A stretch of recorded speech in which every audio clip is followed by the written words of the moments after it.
commentary team. Oh, I'm concerned about Gunnar Nelson because he's more focused on coaching and doesn't really want to fight like that. Does he have that same hunger? And I'm just like, okay, well, Bryan Barberena, his loss to RDA last was bread and butter, takedown, start grappling, choke him out, finished, right? Gunnar Nelson, that is literally his specialty, and how does 3 months change your ability to stop that from happening?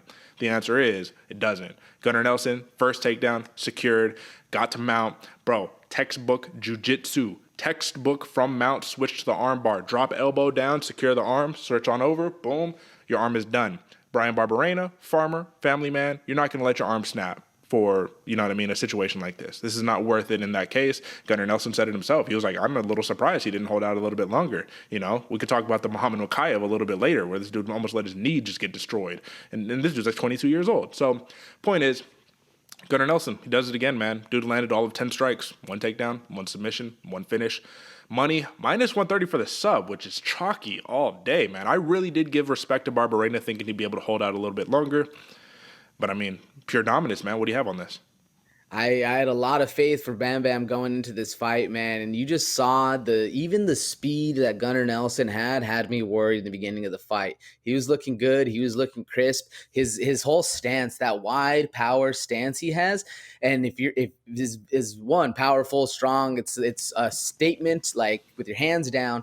And if the fighter against you doesn't know how to combat that and actually get in and hurt you and make you go into something else, another stance, keep your hands up, something, and get control of the fight, it's basically over, man. Gunny looked good from the jump. Like you said, Derek, this was a mulligan if I could ever take one.